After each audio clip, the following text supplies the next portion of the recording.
तुम्ही विद्यापीठातनं gold medal मिळवलं. हम्म. गोल्ड मेडल मिळवून तुम्ही संशोधक झाला असता किंवा भारताचं नाव संशोधनामध्ये सुद्धा पुढे नेऊ शकला असता, पण तुम्ही सहकारात आला. हम्म. सहकारानं सातारा जिल्हाच नाही तर पश्चिम महाराष्ट्र आणि काही अंशी महाराष्ट्राचं सुद्धा आर्थिक चित्र ग्रामीण भागाचं बदललेलं आहे. तर तुमचा जो काय हे अभ्यास दौरे झाले, इस्रायलला गेला किंवा आणखी कुठं कुठं तुम्ही जे गेला, ह्याचा तुम्ही सातारा जिल्ह्याच्या शेतीमध्ये बदल करण्यासाठी कसा उपयोग केला आणि त्यातून काही शेतकरी घडले का आणि ते पुढे नावारूपाला आले? हा खरं फार चांगला प्रश्न आहे. मुळामध्ये मी शेतकरी कुटुंबातला, माझी शेती होती, कोरडवाहू शेती जमते. खूप कष्ट करायचो आम्ही शेतामध्ये. पाण्याचं दुर्भिक्ष, उत्तरेचा भाग आपल्याला माहिती आहे, पाणी खूप कमी. पण मला सवय होती काम वगैरे, म्हणजे एकतर मुलामध्ये वडील शिक्षक जरी असले तरी आम्हाला शेती खूप करावी लागायची. त्यामुळे शेतीचा मला तो अनुभव होता, शेती कशी करायची ती. त्याचबरोबर आणि किती त्याच्यात हालापेष्टा शेतकऱ्याला सहन कराव्या लागतात हे मी जवळून बघितलं होतं.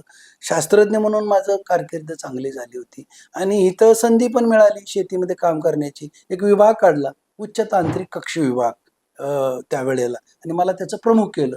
आणि त्याच्यानंतर मी इस्रायलला गेल्यानंतर सगळं तिथं पाण्याचं व्यवस्थापन कसं होतं, त्या सगळ्या डेअरीमध्ये कशी क्रांती केलेली आहे. त्याचबरोबर सगळ्यात महत्त्वाचं म्हणजे ग्रीन हाऊस टेक्नॉलॉजी, ज्याला हरितगृह म्हणतात. तर ह्या सगळ्या कन्सेप्ट मी धोरणामध्ये समावेश करून घेतल्या. म्हणजे आपल्या लोकांना ग्रीन हाऊस सारखं उच्च तंत्रज्ञान आणताना खर्चिक आहे. मग सुरुवातीला चांगले शेतकरी निवडलं आणि कंपन्यांशी टायअप केलं. त्याला ढोबळी मिरची, आमचे कैलासवासी बाळासाहेब पवार कृषीभूषण होते, असे शेकडो शेतकऱ्यांचा ग्रुप तयार केला. आणि दरम्यानच्या काळामध्ये कैलासवासी अभयशराजे भोसले यांच्या आशीर्वादानं आम्ही अजिंक्य फळे फुले सहकारी संस्था स्थापन केली.